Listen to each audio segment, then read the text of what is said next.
আসসালামু আলাইকুম। ওয়ালাইকুম আসসালাম রহমতুল্লাহ। কিছুদিন আগে ডেনমার্কে একটা ঘটনা ঘটেছিল কিছু কার্টুন নিয়ে। পৃথিবী জুড়ে সবাই এটা নিন্দা করেছিল। সেখানে নবী মোহাম্মদ সাল্লাল্লাহু আলাইহি সাল্লামকে ব্যঙ্গ করে কিছু কার্টুন ছাপা হয়েছিল। আর এখানে আমাদের কি করা উচিত যখন এমন ঘটনা ঘটে যেটা আমাদের জন্য অপমানজনক? এরকম একটা ঘটনা ঘটেছিল কয়েক মাস আগে ডেনমার্কে, তারপর কয়েক সপ্তাহ আগে আবার ছাপানো হয়েছে নবীজির বিরুদ্ধে। ঘটনাটা এরকম যে 2005 সালের 30শে সেপ্টেম্বর একটা ড্যানিশ খবরের কাগজে ছাপা হয়েছিল 12টা কার্টুন নবীজি মোহাম্মদ সাল্লাল্লাহু আলাইহি ওয়াসাল্লামের ক্যারিকেচার, যেগুলো ব্যঙ্গ করে আঁকা হয়েছিল, অপমানজনক ছিল। কার্টুনগুলো নবীজিকে অবমাননা করেছিল। একটা কার্টুনে ছিল তিনি একটা পাগড়ি পরে আছেন, তার উপরে একটা টাইম বোম। কিরকম ছিল? আপনার প্রশ্ন ছিল যে আমরা মুসলিমরা এসব ক্ষেত্রে কিভাবে আমাদের প্রতিক্রিয়া জানাবো। এরকম ঘটনা আগেও ঘটেছে। সালমান রুশদিকে নিয়ে এমন হয়েছে, তাসলিমা নাসরিনকে নিয়েও হয়েছে, আমেরিকাতেও এমন হয়েছে, নবীজিকে ব্যঙ্গ করা হয়েছিল। আর টাইম ম্যাগাজিনে ছাপানো একটা রিপোর্ট অনুযায়ী ছাপানো হয়েছিল 1979 সালের 16 এপ্রিলে যে গত 150 বছরের মধ্যে 1800 থেকে 1950 সালের মধ্যে ইসলামের বিরুদ্ধে 60,000-এর বেশি বই লেখা হয়েছে। তার মানে প্রতিদিন একটারও বেশি বই লেখা হয়েছে এই 150 বছরের মধ্যে। 9/11-এর পরে এই জিনিসটা অনেক বেড়ে গেছে। হয়তো একদিনে কয়েকটা বই লেখা হয়েছে। প্রত্যেকদিন অনেক আর্টিকেলও ছাপা হয় পুরো পৃথিবী জুড়ে। হতে পারে ইন্টারনেটে, হতে পারে খবরের কাগজে, হতে পারে স্যাটেলাইট চ্যানেলে, অথবা হতে পারে কোনো বই বা বুকলেট। এটার পরিমাণ অনেক বেড়ে গেছে। এখন মুসলিমরা কিভাবে জবাব দেবে যখন যখন এরকম অপমানজনক কিছু মিডিয়ায় প্রচার করা হয়? হতে পারে টেলিভিশনে, হতে পারে প্রিন্ট মিডিয়ায় ইত্যাদি। সেখানে হয়তো আমাদের নবীজিকে অপমান করা হচ্ছে। মুসলিমরা কিভাবে প্রতিবাদ জানাবে? এখানে এক একজন এক এক মত দেবেন। তবে আমার কাছে জিজ্ঞেস করলে আমি বলবো, যদি আপনি সামগ্রিক যেভাবে প্রতিবাদ জানাতে পারে, এ ধরনের ঘটনা ঘটলে, ইসলামের বিরুদ্ধে অপমানজনক কিছু প্রচার করা হলে, নবীজিকে ব্যঙ্গ করা হলে, প্রতিবাদের পদ্ধতিকে মোট 6 ভাগে ভাগ করা যায়। কিভাবে জবাব দেবেন? প্রথম পদ্ধতিটা হলো মিডিয়ায় উত্তর দেয়া। ভুল ধারণাটা ভাঙার চেষ্টা করেন। আর স্যাটেলাইট টেলিভিশন এজন্য খুব ভালো একটা মিডিয়া। এছাড়াও আছে খবরের কাগজ, ম্যাগাজিন, বই লিখতে পারেন, ইন্টারনেটে লিখতে পারেন, বুকলেট বিলি করতে পারেন। তাহলে 1 নম্বর, মিডিয়ায় উত্তর দেন, ভুল ধারণাটা ভেঙে দেন। পৃথিবীর যে কোনো দেশে এই ঘটনা ঘটুক, হোক সেটা কোনো মুসলিম দেশ বা অমুসলিম দেশ, ইসলামকে ব্যঙ্গ করা হলে, নবীজিকে ব্যঙ্গ করা হলে, সেটা পৃথিবীর যেখানেই ঘটুক, যে কোনো মুসলিম এটার প্রতিবাদ করতে পারবে, হোক সেটা কোনো মুসলিম দেশ বা অমুসলিম দেশ। তাহলে প্রথম নিয়মে পৃথিবীর যে কোনো জায়গায় প্রতিবাদ জানাতে পারেন। ইসলাম বা নবীজিকে ব্যঙ্গ করার ঘটনা যেখানেই ঘটুক, হোক সেটা মুসলিম বা অমুসলিম দেশ। প্রথমটা হলো মিডিয়া। 2 নম্বর, শান্তিপূর্ণভাবে প্রতিবাদ জানানো। সেটাও হতে পারে সভা সমাবেশ, অথবা সে দেশের কর্তৃপক্ষকে জানানো যে এরকম ঘটনা ঘটেছে। যেমন ডেনমার্কে শান্তিপূর্ণ প্রতিবাদ মিছিল বের করা হয়েছিল, ডেনমার্কের প্রধানমন্ত্রীকে এটা জানানো হয়েছিল ইত্যাদি। শান্তিপূর্ণ সভা থাকতে পারে, কয়েকশো মানুষ, কয়েক হাজার বা কয়েক লাখ, এরকম শান্তিপূর্ণভাবে। এটা যে কোনো মুসলিম করতে পারে পৃথিবীর যে কোনো জায়গায়। তৃতীয় যে পদ্ধতিতে এখানে প্রতিবাদ জানাতে পারেন, সেটা হতে পারে লিগ্যাল অ্যাকশন, কোর্টে কেস করা। যদি আপনি অভিযুক্তকে এভাবে কোর্টে হাজির করতে পারেন, কেস করেন, এভাবেও আপনি সেখানে প্রতিবাদ জানাতে পারেন। যেমন ধরেন, আমেরিকাতে একটা অর্গানাইজেশন আছে, নাম কেয়ার, CAIR। এটা ভালো মুসলিম অর্গানাইজেশন, ইসলামের প্রচার চালায়। এখানে একটা উদাহরণ দেই। হয়তো আপনারা নাইক কোম্পানির নাম শুনেছেন, অনেকে বলে নাইকি। নাইকি এই কোম্পানি খেলাধুলার সামগ্রী বানায়, টি শার্ট, জুতা ইত্যাদি। তারা একবার একটা জুতা বানালো যার পেছনে আরবির মতো কিছু লেখা, মনে হতে পারে আল্লাহ। জুতার পেছনের দিকে যদি পেছন থেকে দেখেন, মনে হবে আল্লাহ লেখা। লেখাটা জুতার পেছনে, আর এটা অপমানজনক। তখন কি হলো? কেয়ার একটা কেস করে দিল। কেসটা কোর্টে যাওয়ার আগেই জুতার কোম্পানি মধ্যস্থতা করেছিল। তারা $17 মিলিয়ন জরিমানা দিয়েছিল। এরকমই হবে বোধহয় $17 মিলিয়ন। কেয়ার সেই টাকা দিয়ে সেখানকার মুসলিমদের জন্য অনেক কাজ করেছিল। তারা মুসলিমদের জন্য পার্ক বানিয়েছিল, স্কুল বানিয়েছিল। এরকমই এই কেয়ার কোম্পানি একটা মুসলিম অর্গানাইজেশন কেস করলো। তবে কেসটা কোর্টে যায়নি, কারণ তাহলে আরো জরিমানা হতো। বাইরে মধ্যস্থতা হয়েছিল, সে যাই হোক, হতে পারে তারা কোর্টের আদেশে জরিমানা দিল বা মধ্যস্থতা হলো, জরিমানা দিয়েছিল $17 মিলিয়ন। মাশাল্লাহ, টাকার পরিমাণ অনেক অনেক টাকা, 80 কোটি রুপিরও বেশি। চিন্তা করতে পারেন, $17 মিলিয়ন। জুতোগুলো সরিয়ে ফেললো, নাইকি কোম্পানি জুতোগুলো সরিয়ে ফেললো, নতুন আর বানালো না। এরকম লিগ্যাল অ্যাকশন। তাহলে এরকম কোন ঘটনা ঘটলে কোর্টে গিয়ে কেস করতে পারেন। তবে কিছু দেশে কাজ হবে না, যেমন ইন্ডিয়ায় কেস করে ফল পাওয়ার সম্ভাবনা খুবই কম। অবস্থা এরকম যে কেস চলবে 10 বছর বা 20 বছর, তাহলে দেশটাকেও দেখতে হবে। আমেরিকায় আইন খুবই কড়া, নিয়ম কানুন আছে, ফলও পেতে পারেন। এটা পরিস্থিতি বলে দেবে। প্রথম আর দ্বিতীয় পদ্ধতিটা পৃথিবীর যে কোনো জায়গায় করা যায়। মিডিয়ায় উত্তর দেয়া, ভুল ধারণা ভেঙে দেয়া, চিঠি লেখা। 2 নম্বর শান্তিপূর্ণ প্রতিবাদ। 3 নম্বর লিগ্যাল অ্যাকশন, কোর্টে কেস করা। সেই দেশে কেস করে যদি লাভ হয়, লাভ না হলেও অন্তত চেষ্টা করে দেখতে পারেন। এভাবে মানুষকে সচেতন করার চেষ্টা করেন। 4 নম্বর পদ্ধতিটা অর্থনৈতিকভাবে চাপ দেয়া অথবা ব্যবসায়িক চাপ। এটা হয়তো সব দেশে প্রয়োগ করা যাবে না, তবে এটা করতে পারেন যে সেই দেশের পণ্য সামগ্রী যেগুলো বয়কট করা যেতে পারে, যদি সে দেশে ঘটনা ঘটে, অথবা ধরেন সে দেশের প্রধানমন্ত্রী এটা নিন্দা করছে না, সমর্থন করছে, তার মানে তিনিও এটার একটা অংশ, তাহলে বয়কট করেন। যেমন আপনারা হয়তো জানেন, উপসাগরীয় যুদ্ধের সময় মধ্যপ্রাচ্যের অনেক দেশে আমেরিকান পণ্য সামগ্রী বয়কট করা হয়েছিল। সে সময় আমেরিকার অর্থনৈতিক অনেক ক্ষতি হয়েছিল। এটা হলো অর্থনৈতিক চাপ দেয়া বা পণ্য বয়কট করা। এটাতে কেউ আপত্তি জানাবে না, তবে এটাও পরিস্থিতির উপর নির্ভর করে। ধরেন এখন বললাম আমরা আমেরিকার পণ্য বয়কট করব, কিন্তু আমরা সংখ্যায় কম, কোনো লাভ হবে না।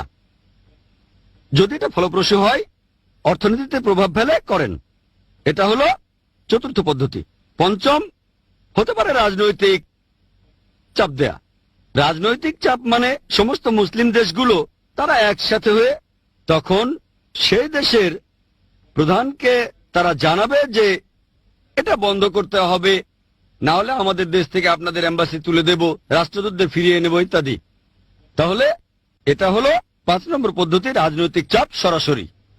প্রধানমন্ত্রীরা আলোচনা করবেন, প্রেসিডেন্টরা আলোচনা করবেন, রাজনৈতিক আলোচনা যে এই কাজ বন্ধ করতে হবে, ক্ষমা চাইতে হবে, তা না হলে রাজনৈতিকভাবে বয়কট করা হবে। সর্বশেষ 6 নম্বর পদ্ধতি, প্রতিবাদ করা বা এমন কিছু আঘাত করে। যেমন ধরেন লোকজন এমন করলো যে আগুন ধরিয়ে দিল, এম্বাসিতে পাথর মারলো, কেউ হয়তো এমন কাজ করলো যে একটা বোমা ফাটিয়ে দিল, এমন হচ্ছে। প্রথম 5টা পদ্ধতিতে কোনো সমস্যা নেই, কেউ আপত্তি জানাবে না। মানুষ এভাবে প্রতিবাদ জানাচ্ছে, আপত্তি জানাবে কেন? এটা বাক স্বাধীনতা। তাহলে আমাদেরও উত্তর দেওয়ার স্বাধীনতা আছে।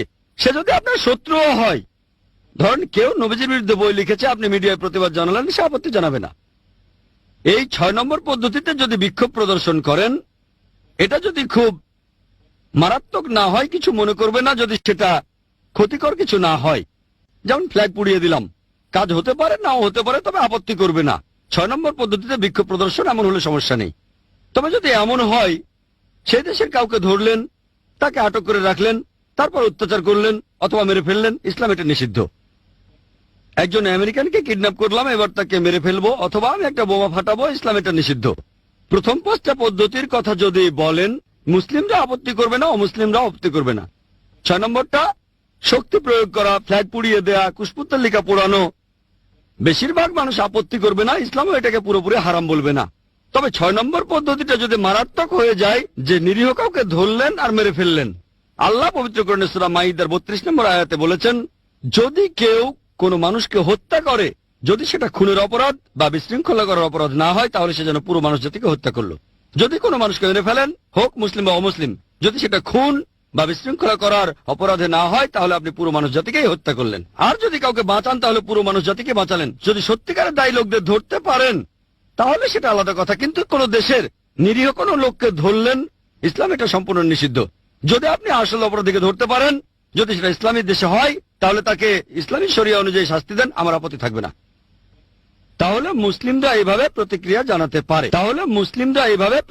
জানাতে পারে। এখন এই ঘটনাটা ডেনমার্কে যেটা ঘটেছিল, আমাদের নবীজি সাল্লাল্লাহু সাল্লামের 12টা কার্টুন ছাপা হয়েছিল 2005-এর 30শে সেপ্টেম্বর একটা খবরের কাগজে, আর এটা ছিল ডেনমার্কের স্থানীয় কাগজ। তখন সেখানকার মুসলিম নেতারা তারা একসাথে হলো, এটা নিয়ে আলোচনা করলো, মুসলিম রাষ্ট্রদূতরা একসাথে হলো, 3 সপ্তাহ পরে তারা প্রধানমন্ত্রীর কাছে গেল, তারা সেখানে বলল এটা ঠিক না, অপমানজনক, বন্ধ করতে হবে। প্রধানমন্ত্রী হালকাভাবে নিলেন, কোনো পদক্ষেপই নিলেন না, তিনি গায়ে মাখলেন না, ঠিক আছে দেখব, কিন্তু গায়ে মাখলেন না। 2006 20 জানুয়ারি, 3 মাস পরে এই কার্টুনগুলো ছাপানো হলো নরওয়েতে। তখন অনেক মুসলিমে আমাকে বলেছিল যে এটা কি ঠিক হচ্ছে, সবাই যেভাবে বিক্ষোভ জানাচ্ছে, প্রতিবাদ করছে, ইত্যাদি ইত্যাদি। আমি বলেছিলাম যে ছোট থাকতেই যদি এটাকে ছেটে না ফেলেন, এটা বাড়তে থাকবে। তারপর এক সময় আমরা জানতে পারলাম এই ঘটনাটা জানুয়ারিতে ঘটার আগে সেপ্টেম্বর মাসে একবার ঘটে গেছে, আর সেখানকার মুসলিমরা শান্তিপূর্ণভাবে প্রধানমন্ত্রীর কাছে গিয়েছিল। তিনি বলেছিলেন এটা বাক স্বাধীনতা, আমি কি করব, ব্যাপারটা গায়ে মাখাননি। তারপর এই কার্টুনগুলো ইউরোপের আরেকটা দেশ নরওয়েতে ছাপানো হলো, নরওয়ের খবরের কাগজে ছাপলো। 2006 20 জানুয়ারি 4টা জার্মান পেপারে এই কার্টুনগুলো ছাপানো হলো। নবীজিকে ব্যঙ্গ করে ক্যারিকেচার, সবগুলো বর্ণনা দেব না, তাহলে অনেক সময় লেগে যাবে। এটুকু বলতে পারি যে একটা কার্টুনে আঁকা ছিল নবীজির মাথায় টাইম বোমা, একটা হাতে তরবারি, ইত্যাদি ইত্যাদি। সবগুলোর বর্ণনা দিচ্ছি না। এই কার্টুনগুলো আবার ছাপানো হলো, প্রথমে নরওয়েতে, তখনই খুব হইচই হলো। তারপরে জার্মানিতে 4টা জার্মান পেপারে ছাপানো হলো, তারপর ফ্রান্সে ছাপানো হলো, তারপর হাঙ্গেরিতেও ছাপানো হলো। তারপর মাত্র 1 সপ্তাহের মধ্যেই পুরো মুসলিম বিশ্বের সবাই এটার প্রতিবাদ জানালো, মাশাআল্লাহ। আর মুসলিমরা তখন প্রতিবাদ করেছিল 6টা পদ্ধতিতেই। মিডিয়াতে উত্তর দেওয়া হয়েছিল, ইন্টারনেটে এগুলো দেখবেন, উত্তরগুলো বিভিন্ন ম্যাগাজিনে দেখবেন, বিভিন্ন স্যাটেলাইট চ্যানেলে, মাশাআল্লাহ সবাই প্রতিবাদ করেছে। এরপর দ্বিতীয় পদ্ধতিটা শান্তিপূর্ণভাবে প্রতিবাদ, অনেক জায়গায় হয়েছে, অনেক জায়গায় শান্তিপূর্ণভাবে মিছিল করা হয়েছে, পাকিস্তান, বাংলাদেশ, ইন্দোনেশিয়া, মধ্যপ্রাচ্য, শান্তিপূর্ণ প্রতিবাদ। তৃতীয় পদ্ধতি লিগ্যাল অ্যাকশন নেয়া। আলহামদুলিল্লাহ তখন সৌদি আরবে 500-রও বেশি আইনজীবী একটা আন্তর্জাতিক কমিটির সুপারিশ করেছিল, ভবিষ্যতে যদি কেউ ইসলাম বা নবীজিকে ব্যঙ্গ করে তার বিরুদ্ধে আন্তর্জাতিক আদালতে মামলা করা হবে। এটা ছিল তৃতীয় পদ্ধতি। 4 নম্বর অর্থনৈতিকভাবে বয়কট করা। আর মাশাআল্লাহ অর্থনৈতিক চাপ, আর ঠিক তখনই পরিসংখ্যান বলে মধ্যপ্রাচ্যের দেশগুলো ডেনমার্কের পণ্য নিষিদ্ধ করেছিল। কুয়েত একাই প্রতি বছর ডেনমার্ক থেকে $170 মিলিয়ন পণ্য আমদানি করত। ডেনমার্ক প্রতি বছর শুধু কুয়েতে $170 মিলিয়ন পণ্য রপ্তানি করত, আর পুরো মধ্যপ্রাচ্যে প্রায় $800 মিলিয়ন। কিছু পরিসংখ্যান বলে বছরে $100 কোটি। চিন্তা করেন, প্রায় $800 মিলিয়ন লোকসান ডেনমার্কের জন্য প্রতি বছর, একটা বিশাল ক্ষতি। ডেনমার্ক দেশটাকে দেখেন, ছোট্ট একটা দেশ, এদের প্রধান পণ্য হলো দুগ্ধজাত পণ্য, দুধ, মাখন। শুধু মধ্যপ্রাচ্যে, মুসলিম সবগুলো দেশের কথা বলছি না, সবগুলোকে ধরলে কয়েকশো কোটি ডলার হবে। মধ্যপ্রাচ্যে কি হলো, সেখানে বিভিন্ন সুপারমার্কেটে দেখা গেল সেই মার্কেটের যারা মালিক তারা তখনই বলল ডেনমার্কের দুগ্ধজাত পণ্য নিষিদ্ধ। এমন না তারা লোকসান করছে, লোকজন অন্য দেশের জিনিস কিনছে, ডেনমার্কেরটা না। এভাবে ডেনমার্কের লোকসান হলো। তখন তারা যেটা করলো যে ডেয়ারি প্রোডাক্ট কমিটি ডেনমার্কের প্রধানমন্ত্রীর কাছে গেল, প্রিন্ট মিডিয়ার কাছে গেল যে কি হচ্ছে। প্রিন্ট মিডিয়া তখন ক্ষমা চাইল। এখন অনেকদিন চলে গেছে, দেখবেন যে তারা ক্ষমা চেয়েছিল সেটা মূলত অর্থনৈতিক চাপের কারণে। ইংরেজি আর আরবিতে পরিষ্কার ক্ষমা চেয়েছে, কিন্তু ডেনমার্কের খবরের কাগজে একটু অন্যভাবে লেখা হলো, সেটা ছিল ড্যানিশ ভাষায়। সেখানে প্রধানমন্ত্রীর ক্ষমা চাওয়াটা ছিল গা ছাড়া টাইপের। সেই নিউজ পেপারের চিফ এডিটর বলল, যেটা ছাপিয়েছি সেটা ডেনমার্কের আইনের বিরুদ্ধে না, তবে যেহেতু পৃথিবীর মুসলিমরা এটাতে আহত হয়েছে তাই ক্ষমা চাচ্ছি। তার মানে তারা ক্ষমা চাচ্ছে, কিন্তু শর্ত আছে। ডেনমার্কের আইন অনুযায়ী এটা কোনো অপরাধ না। আমরা ডেনমার্কের কোনো প্রচলিত আইন ভাঙিনি, তবে যেহেতু এই ঘটনায় পৃথিবী জুড়ে মুসলিমরা আহত হয়েছে, আমরা সেজন্য দুঃখিত। যেমন ধরেন, কোন ধর্মে ধর্ষণের অনুমতি আছে। আমি কারো বোনকে ধর্ষণ করে বললাম, দেখেন আমার ধর্মে এটার অনুমতি আছে, তবে আপনি কষ্ট পেলে আমি দুঃখিত। বলতে পারেন না আমার দেশে চলে, কিছু খারাপ হলে তা সবার জন্য খারাপ, সেটা কোনো ধর্মে থাকুক বা না থাকুক, সে দেশের আইন থাকুক বা না থাকুক। ধরেন কেউ বললো আমার ধর্মে ধর্ষণের অনুমতি আছে, আমি আপনার মা, বোন, স্ত্রীকে ধর্ষণ করলাম, আপনার খারাপ লাগলে আমি দুঃখিত। এটা কি লজিক্যাল? না। যেটা খারাপ সবার জন্য খারাপ। হারাম বলা হলে সেটা সবার জন্যই হারাম, অথবা বেশিরভাগের জন্য সেটা তাহলে হারাম। অল্প লোকের জন্য খারাপ হলে হারাম না, যেমন যাদের ডায়াবেটিস আছে তাদের জন্য চিনি খাওয়া ঠিক না, এটা সবার জন্য হারাম না, শুধু রোগীদের জন্য হারাম। আর এখানে ক্ষমা চাওয়া হলো দায় সারা ভাবে।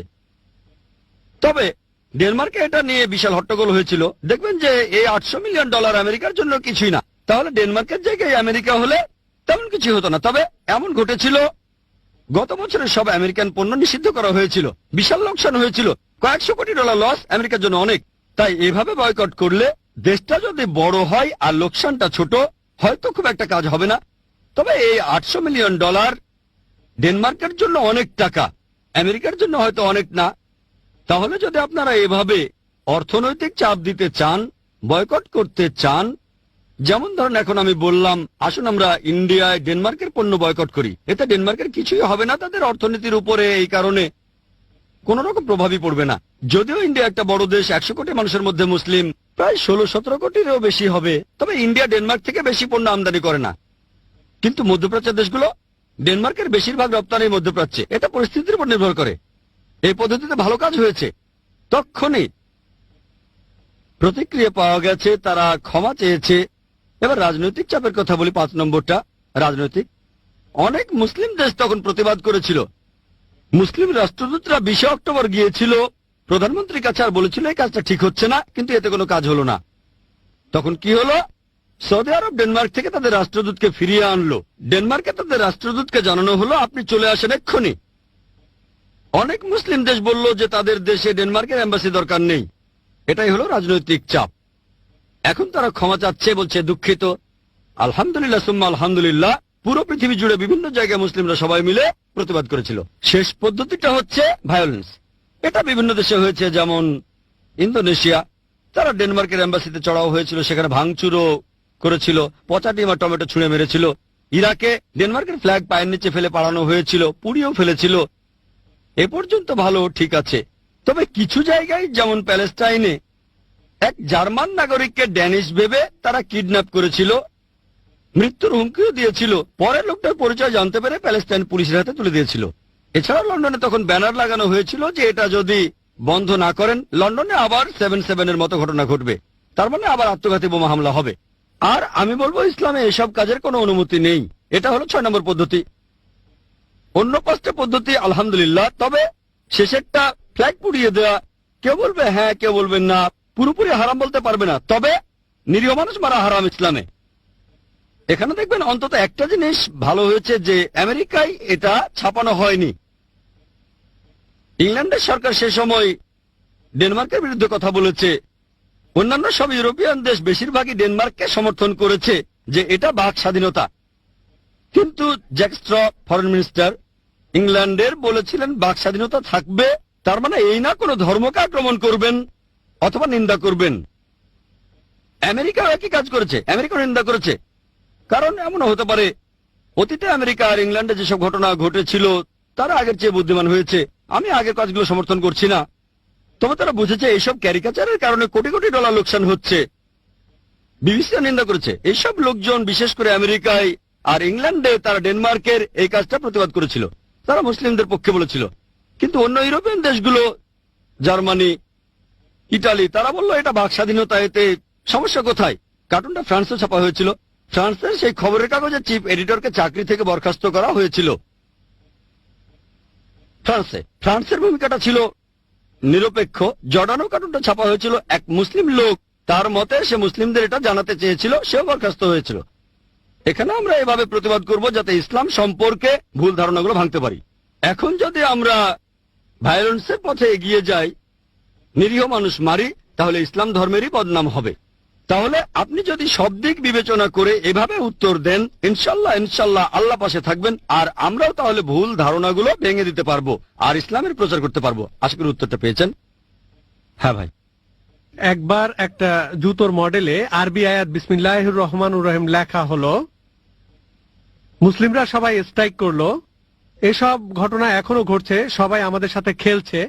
প্রথম প্রশ্ন। দ্বিতীয়টা হলো, এভাবে স্ট্রাইক করা বা হরতাল ডাকা ইসলামের ব্যাপারে কি বলে? কারণ এখানে অনেকেই ক্ষতিগ্রস্ত হচ্ছে যারা সরাসরি জড়িত নয়। যে দোকানে পাথর মারা হয়েছে তারাও হয়তো সরাসরি এর সাথে জড়িত নয়। ইসলাম ধর্ম এ ব্যাপারে কি বলছে? ভাই আপনি প্রশ্ন করলেন আর এটার উত্তর আমি আগে দিয়েছি। আমি একটা জেনারেল উত্তর দিয়েছি। সেই উত্তরটার মধ্যে সবকিছুই পড়ে, সালমান রুশদি, তাসলিমা নাসরিন আর আমেরিকা, সবকিছু। আমার উত্তরটা ছিল সামগ্রিক। তারপরে ডেনমার্কের ছাপানো সেই কার্টুনগুলো নিয়েও আমি বলেছিলাম সেখানে বলেছিলাম যে 6 নম্বর ছিল ভায়োলেন্স। এই ভায়োলেন্সের ব্যাপারে তখন আমি বলেছিলাম ফ্ল্যাগ পুড়িয়ে দিলেন, লোকে আপত্তি করতে পারে, তবে এটাকে হারাম বলবে না। অথবা ঢিল মেরে জানালার কাঁচ ভাঙলেন, সেই দেশের এম্বাসির জানালা যেটা অন্যায় করেছে, তবে অন্য কারো দোকানে আগুন ধরানোকে হারাম বলবো। অবশ্য যদি সেই ব্যাপারটার সাথে জড়িত কেউ, একেবারে সরাসরি জড়িত এমন কাউকে ধরতে পারেন, তাহলে ব্যাপারটা আলাদা। আপনি সেই দেশের কোন নাগরিককে কিডন্যাপ করে অত্যাচার করতে পারেন না, এটা হারাম। তাহলে দোকানে পাথর মারা এটা সম্পূর্ণ হারাম। যদি সেই দোকানদার অন্যায় কিছু করেছে সেজন্য পাথর মারছেন, তাহলে ঠিক আছে, তবে অন্য কাউকে আক্রমণ করা ঠিক না। এখানে যেটা করতে পারেন, আমি আগেও বলেছি, যদি সেই দেশ দায়ী হয়, প্রধানমন্ত্রী এটাকে সমর্থন করে, তার মানে প্রধানমন্ত্রীও জড়িত। প্রধানমন্ত্রী দায়ী, সেজন্য নিরীহ নাগরিককে মারতে পারেন না। খুব বেশি হলে ফ্ল্যাগ পোড়ানো, আমি বলছি না যে এটাও ঠিক, তবে ভায়োলেন্সটা যদি হয় ফ্ল্যাগ পুড়িয়ে দেয়া, এম্বাসিতে পচা ডিম ছুঁড়ে মারা, যদি ভায়োলেন্সটা এরকম হয়, সামান্য খুব একটা আপত্তি করবে না মানুষ। তবে চূড়ান্ত ভায়োলেন্সে নিরীহ মানুষ মারা, অত্যাচার করা, অথবা বাড়িঘর পুড়িয়ে দেয়া, অথবা দোকান পুড়িয়ে দেয়া, এগুলো হারাম ইসলামে। এমন করা আমার মতে সম্পূর্ণ ভুল। হ্যাঁ, আপনি মিডিয়ায় উত্তর দিতে পারেন শান্তিপূর্ণভাবে।